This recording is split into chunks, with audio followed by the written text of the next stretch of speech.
విరామం తర్వాత సఖీ కార్యక్రమానికి స్వాగతం. సఖలు, విలువలు తారుమారవుతున్న సంధికాలంలో ఒకరిని చూసి మరొకరు వెనకబడిపోతున్నాం మనం అనుకుంటూ పరుగు ప్రారంభించారు. ముఖ్యంగా మనలాంటి అభివృద్ధి చెందుతున్న దేశాల్లో పాత ఆలోచన ధోరణులకి, కొత్త అవకాశాలు, ఆలోచనలకి మధ్య ఘర్షణ కొనసాగుతూ ఉంటుంది. ఒకప్పుడు డాక్టర్ చదువు చదవటం చాలా అపురూపమైన విషయం. డాక్టర్ అయి ప్రజాసేవ చేయాలనే ఆదర్శం ఉండేది. ఇప్పటికీ ఆ చదువు పట్ల మన పిల్లలకి ఇష్టం ఉన్నా చాలా మంది అబ్బా అన్నేళ్లు చదివినా చివరికి సరైన జీతం, ఉద్యోగమే దొరకదు, దానికన్నా సాఫ్ట్వేర్ ఇంజనీరింగ్ చేస్తే చక్కగా వెంటనే ఉద్యోగం దొరుకుతుంది, విదేశాలకు కూడా వెళ్ళొచ్చు అంటారు. సరే, ఇప్పుడైతే ఈ కార్యక్రమం చూసేయండి. ఆ తర్వాత మరికొన్ని విషయాలు. నమస్కారం. వస్త్రాకృతి కార్యక్రమానికి స్వాగతం. మన వస్త్రాకృతి కార్యక్రమంలో లాస్ట్ ఎపిసోడ్లో మనం పట్టు పావడా ఎలా స్టిచ్ చేయాలో నేర్చుకుంటున్నాం కదండి. అందులో భాగంగా బ్లౌజ్ ఎలా స్టిచ్ చేయాలో చూసాం కదా. చక్కటి ప్యాచ్ వర్క్తో అందంగా స్టిచ్ చేసేసాం బ్లౌజ్ని కదా. సో ఈ రోజు మనం పట్టు పావడా అండ్ అలాగే ఓని ఎలా స్టిచ్ చేయాలో నేర్చుకోబోతున్నాం. మరి అది ఎలాగో మన డిజైనర్ శిరీష గారిని అడిగి తెలుసుకుందాం. హలో శిరీష గారు. హాయ్ ప్రశాంతి. శిరీష గారు, మాకు లాస్ట్ ఎపిసోడ్లో పట్టు పావడాలో బ్లౌజ్ ఎలా స్టిచ్ చేయాలో నేర్పించారు. చక్కగా ప్యాచ్ వర్క్తో అందంగా స్టిచ్ చేసాం. సో మరి ఈ రోజు మనకి పట్టు పావడా అండ్ అలాగే అంటే లంగా అండ్ అలాగే రెండు అని చెప్పారు. సో ఎలా ఇప్పుడు మనం అంటే కాంబినేషన్స్ అప్పుడు ఎలా తీసుకున్నాం, దీన్ని ఎలా స్టిచ్ చేసుకోవాలి? ఈ లంగాలో మనం కట్ చేసేదే ఉండదు, పై బిట్టుని కట్ చేసేదే ఉండదు. జస్ట్ 2 ఇంచెస్ ప్లీట్స్ పెట్టుకుని కుట్టేసుకుంటే సరిపోతుంది. ఈ లోపల లంగా అనేది అంటే లైనింగ్ అనేది మనం క్రాస్ కటింగ్ పెట్టికోట్ కట్ చేసాం. ఈ క్రాస్ కటింగ్ పెట్టికోట్ అనేది శారీస్ కింద కూడా వేసుకోవచ్చు, ఇట్లానే పావడాస్ కింద వేసుకోవచ్చు, ఎట్లానే వేసుకోవచ్చు. సో దాన్ని 6 పీస్ పెట్టికోట్ కింద కట్ చేసుకున్నాం. ఫస్ట్ అది 6 పీస్ పెట్టికోట్ అనేది స్ట్రైట్ పీస్ కుట్టుకునేటప్పుడు చిన్న జాగ్రత్త తీసుకోవాలి. స్ట్రైట్ పీస్ కి క్రాస్ పీస్ అటాచ్ చేసుకోవాలి. సెంటర్ లో స్ట్రైట్ పీస్ ఉంటుంది కదా, దాన్ని క్రాస్ పీస్ అటాచ్ చేసుకోవాలి. సైడ్ లో ఎలాగో మనం కొంచెం డౌన్ తీసుకున్నాం కాబట్టి కరెక్ట్ గా షేప్ అనేది నీట్ గా వస్తుంది. దాని తర్వాత పైన 2.5 మీటర్స్ 3 మీటర్స్ పావడా ఉంటుంది కదా, దాన్ని 2 ఇంచెస్ ప్లీట్స్ పెట్టుకుని లెంత్ ఒకసారి చూసుకుని జస్ట్ ప్లీట్ వేసుకుంటే సరిపోతుంది. ఓకేనా? మరి చూపిస్తే ఎలాగనే చూద్దాం. ఇప్పుడు మనం ఇది సెంటర్ పీస్ అనేది స్ట్రైట్ లో ఉంటుందమ్మా, ఇది క్రాస్ పీస్. ఎప్పుడు సెంటర్ క్రాస్ కి స్ట్రైట్ పెట్టుకోవాలి. ఓకే. సో ఈ స్ట్రైట్ పీస్ కి మనం ఈ క్రాస్ పీస్ అనేది అటాచ్ చేసుకుని 2 సైడ్స్ కుట్టేసుకుంటే ఫ్రంట్ పోర్షన్ రెడీ అయిపోద్ది. బ్యాక్ పోర్షన్ కూడా సేమ్ గా కుట్టుకోవాలి. ఓకేనా? ఓకే.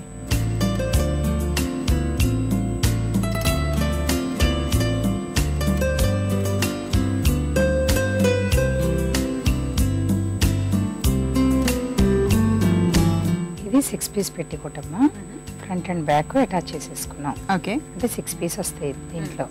దీన్ని మామూలుగా ఈ పావడాల కింద కాకుండా శారీస్ కింద కూడా వేసుకోవచ్చు, సపరేట్ గా. శారీస్ కిందకి వేసుకోవాలంటే ఇక్కడ బెల్ట్ అనేది మడిచి కుట్టేసుకోవాలి. ఓకే. కింద కూడా కుట్టేసుకుంటే పెట్టికోట్ రెడీ అయిపోయినట్టే. అలా కాకుండా పావడాలకి ఏంటంటే జాయింట్ చేసి కుట్టుకోవచ్చు మనం. అంటే దీన్ని సపరేట్ కాకుండా పావడా ప్లీట్స్ పెట్టినప్పుడు అది రెడీ చేసుకున్నాక దీన్ని కూడా దానికి అటాచ్ చేసేసి రెండింటి కలిపి కనుక బెల్ట్ వేసుకున్నట్టయితే దీనిలోనే ఉండిపోతుంది. ఓకే.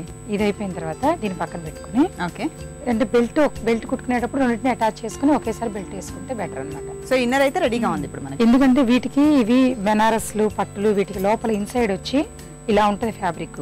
ఇది పిల్లలకి గుచ్చుకుంటా ఉంటుంది. సో అందుకని మనం లైనింగ్ అనేది కంపల్సరీగా వేస్తాం అన్నమాట. యూజువల్ గా లైనింగ్ అక్కర్లేదు, కానీ వీడు గుచ్చుకోకుండా అంటే అన్ని సీజన్స్ లో కూడా కంఫర్ట్ గా వేసుకోవాలి అంటే లైనింగ్ వేసుకుంటే బెటర్. ఓకే. ఓకేనా? ఇప్పుడు ఇది లంగా కదమ్మా, దీనికి ఇట్లా 2 ఇంచెస్ ఇట్లా ప్లీట్స్ వేసుకోవాలి. ఓకే. ఇట్లా 2 ఇంచెస్ ప్లీట్స్ వేసుకుని ఇట్లా స్ట్రైట్ గా కూడా ఇక్కడ వరకు ఒక 5 ఇంచెస్ స్టిచ్ వేసుకోవాలి. ఓకే. ఎందుకంటే 5 to 7 ఇంచెస్ వేసుకోవచ్చు. అంటే బెల్ట్ లోపలగా బయటగా అనే దాని మీద ఆధారపడి ఉంటుంది. ఈ కింద కుట్లు వేసుకునేటప్పుడు ఇట్లా స్ట్రైట్ గా కొంచెం ఇట్లా క్రాస్ లో రావాలి, ఎందుకంటే నడుముకి హిప్ కి కొంచెం వెడల్పుగా ఉంటుంది. ఓకే.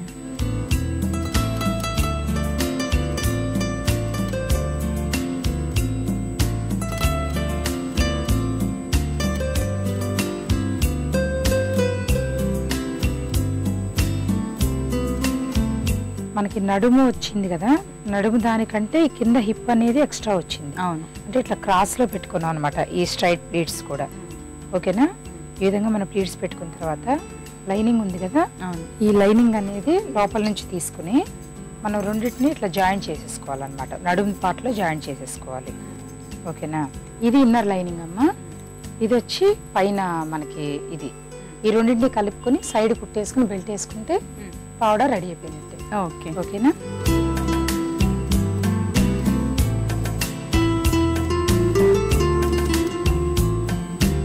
ఈ విధంగా మనం లంగా అనేది కుట్టేసాం.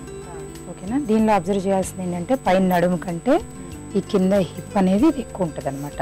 ఇట్లా క్రాస్గా కుట్టుకోవాలి. కుట్టుకునేటప్పుడు కొంచెం గ్యాప్, పైన కనుక మనం 2 ఇంచ్ పెట్టుకుంటే కిందకి వస్తే 2.5, 3 ఇంచెస్ అట్లా రావాలి ఆ నడుము మెజర్మెంట్ని బట్టి. ఓకేనా, ఇది సింపుల్గా కుట్టేసుకోవాలి. సింపుల్గా మొత్తం కుట్టేసాం.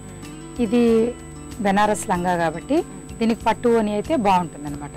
మనం అడ్డాను అలా ఏదైనా పెట్టుకున్నా కూడా పట్టు ఓని మీద అంటే జ్యువెలరీ అదంతా బాగా కనిపిస్తూ ఉంటుంది. డార్క్ కలర్స్ ఓనీస్ అయితే జ్యువెలరీ కనిపించేలాగా ఓనీ కలర్ అనేది ఇప్పుడు కొంచెం సెలెక్ట్ చేసుకుంటే బాగుంటుంది.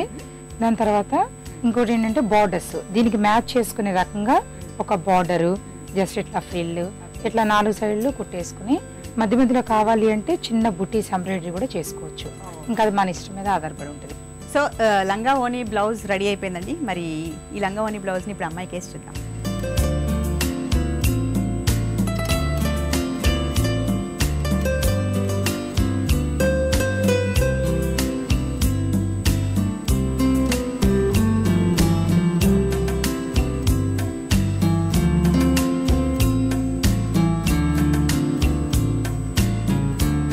వావ్ శిరీష గారు, మనం మార్కింగ్ చేసినప్పుడు ఒకలా అనిపించింది, దాన్ని కటింగ్ చేసినప్పుడు ఒకలా అనిపించింది, మెటీరియల్ సెలెక్ట్ చేసుకున్నప్పుడు ఒకలా అనిపించింది, ఫైనల్గా స్టిచెస్ చూసినప్పుడు చాలా డిఫరెంట్గా చాలా చాలా బాగుంది. నైస్, సూపర్గా ఉంది, చాలా బాగుంది. అంటే కాంబినేషన్స్ మీరు సెట్ చేసింది అయినా అలా కుట్టుకోవడం అయినా. ఇప్పుడు ఇక్కడ గ్రీన్ వచ్చింది కదా, బార్డర్ గ్రీన్, హ్యాండ్స్ గ్రీన్, ఓనీ గ్రీన్, బాడీ బ్లౌజ్ బాడీను లంగా వచ్చి లంగా మెయిన్ కలర్ వచ్చి పర్పుల్ తీసుకున్నాం. మళ్ళీ బ్యాక్ సైడ్ కూడా సేమ్ గ్రీన్ తీసుకున్నాం. యా, ఓకే, బ్యాక్ సైడ్ కూడా సేమ్ గ్రీన్. ఇది కూడా చాలా బాగా హ్యాంగ్ అవుతుంది. అది కూడా అంటే కాంట్రాస్ట్ గా గ్రీన్ పైన ఇలా పింక్ పడుతుంది. చాలా చాలా బాగుంది, చాలా బాగుంది. అండ్ ఈ బార్డర్ కూడా చాలా హైలైట్ అవుతుంది. నైస్. ఇంట్లో ఆడపిల్ల ఉంది అని అంటే కంపల్సరీ పట్టు పావడ అనేది కుట్టించాలని ప్రతి ఒక్కరికి ఉంటుంది. అండ్ అంతేకాకుండా పెద్దవాళ్ళు కూడా ఈ మధ్య వేసుకుంటున్నారు. మన సాంప్రదాయానికి అనుగుణంగా ఈ పట్టు పావడ అనేది ఎప్పటి నుంచో వస్తుంది, బట్ అందులో రాను చేంజెస్ వస్తున్నాయి. సో బేసిక్గా మీరు ఇలా కుట్టుకుంటే సరిపోతుందని మాకు చూపించారు. అందులో ఇంకా వేరియేషన్స్ అనేది మన క్రియేటివిటీ బట్టి ఉంటుంది. తప్పకుండా, కానీ అందంగా ఉంటారు ఆడపిల్లలు పట్టుకోవడాలో. ఈ అమ్మాయి చాలా బ్యూటిఫుల్గా ఉంది. అంటే ఏది వేసుకున్నా కానీ ఇందులో ఉన్న అందం దేంట్లో ఉండదు. థ్యాంక్స్ అలాట్, మంచి డిఫరెంట్ వెరైటీ కాంబినేషన్తో మాకు పట్టుపావడ ఎలా కుట్టాలో నేర్పించారు. థ్యాంక్స్ అలాట్ అండి.